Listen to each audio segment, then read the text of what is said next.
My Mother at 66, the first poem of class 12's book Flamingo, written by Kamala Das.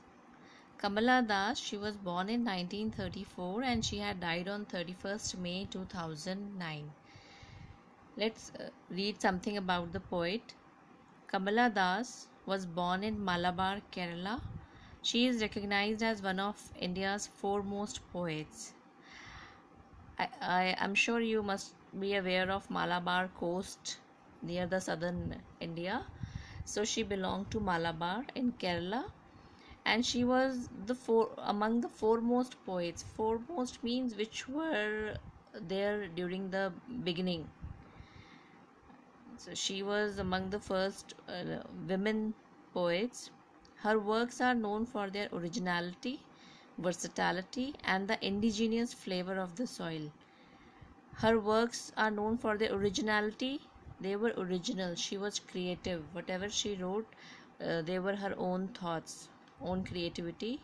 Versatility. Versatile is a person who can fit into various roles. And when we use the word for Kamala Das, it means she could write about a number of topics. And the indigenous flavor of the soil. Indigenous means which belongs to your own country or which belongs to your native place. So here Kamala Das works reflected or had the essence of Kerala in it. Kamala Das has published many novels and short stories in English and Malayalam under the name Madhavi Kutti. Kamala Das, she didn't use her actual name while writing her poetry, her works. She used the pen name Madhavi Kutti. Some of her works in English include the novel Alphabet of Lust, published in 1977, a collection of short stories Padmavati the Harlot, and other stories published in 1992.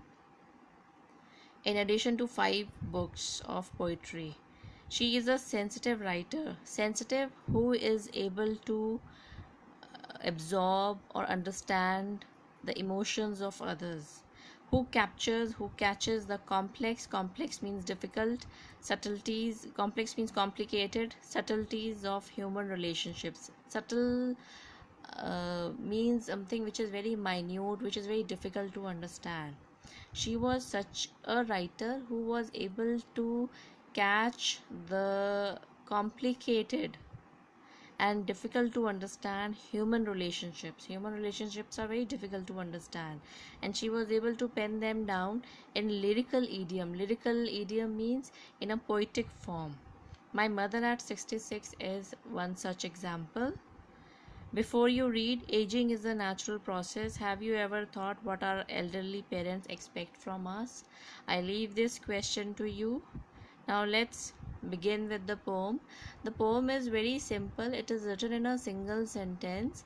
It is separated by commas, and the main theme of the poem is the sense of separation, the sense of loss which was felt by the poet on looking at her mother, who is 66 years old, who is growing old, right? So let's start the poem. Driving from my parents' home to Cochin last Friday morning, I saw my mother beside me, dozed, open-mouthed, her face ashen like that of a corpse, and realized with pain that she was as old as she looked, but soon put that thought away. Looked out at young trees sprinting, the merry children spilling out of their homes, but after the airport security check, standing a few yards away. Driving from my parents' home to Cochin last Friday. The poet mentions that last Friday she was going to catch her flight from Cochin airport, and her mother was also accompanying her in the car. She had a look at her mother, who was sitting beside her. Beside means by the side of. She was dozed. Doze means sleeping. She was sleeping, open mouthed. Her mouth had unknowingly opened. It is very natural that when one undertakes a journey, uh, early in the morning, and when one is traveling in a vehicle or in a car, one tends to fall asleep. So her mother had fell asleep there, and her mouth had unconsciously opened, her face ashen like that of a corpse.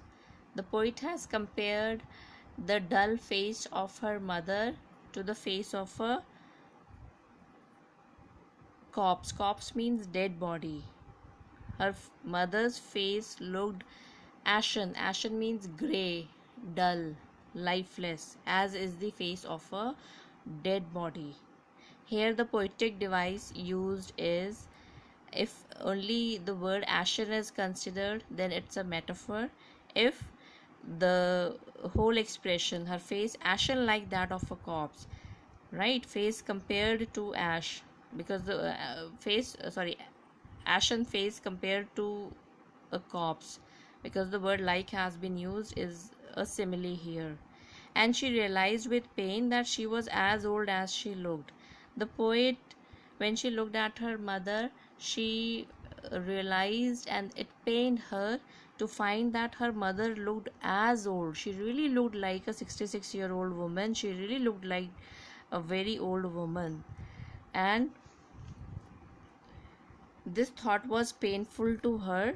So, to divert her mind, she starts looking out of the window of the car, and she looked at trees sprinting, the merry children spilling out of their homes.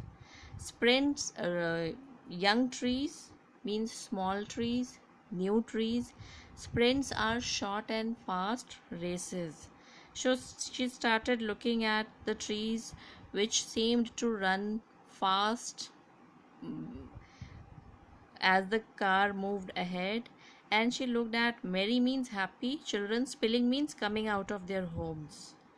To divert her attention from the sad thoughts of her mother's age, she started looking at the trees running and happy children coming out of their homes.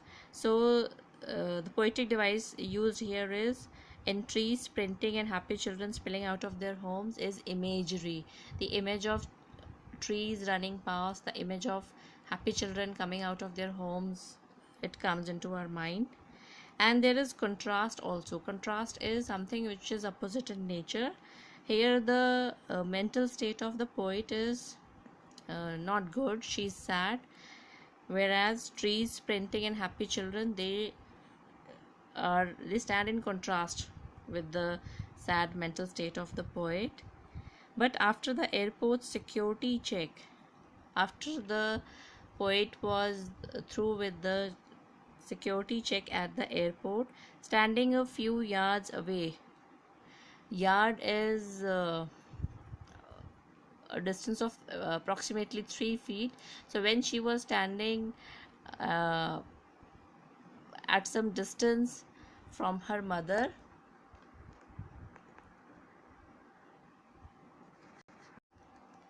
so when she was standing a few yards away, I looked again at her.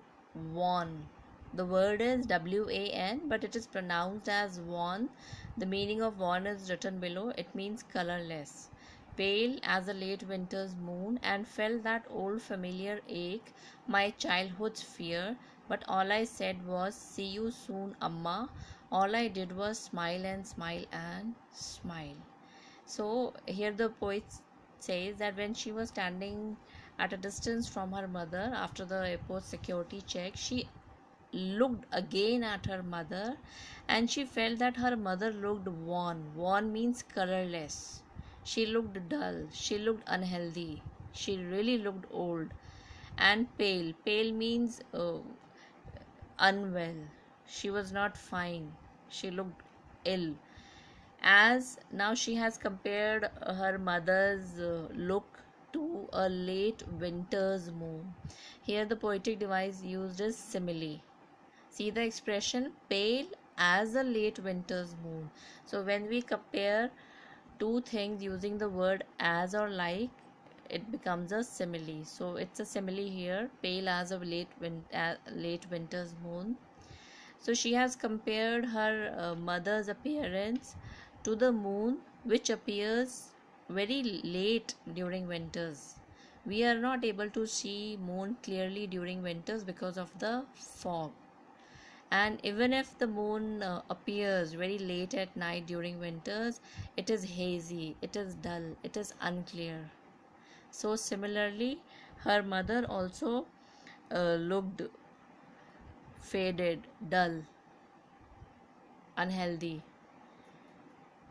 and felt that old familiar ache. Familiar means which is known to you earlier also. My childhood's fear. The poet remembers that she had a fear since her childhood, that what would happen if she loses her mother. A child, it's a very natural phenomena that a child starts crying at the thought of absence of the mother near him. So she felt the same pain, same ache, thinking what would happen if she gets separated from her mother, what would happen if she loses her mother. So she experienced the same pain there, but all I said was see you soon amma, and all I did was smile and smile and smile.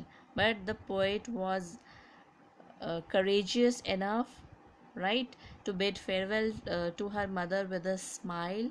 She was able to hide her feelings of pain and separation from her mother, and she simply smiled at her mother, right. Her words, see you soon amma, they were consoling words, they were words of reassurance to her mother that they would meet again in future.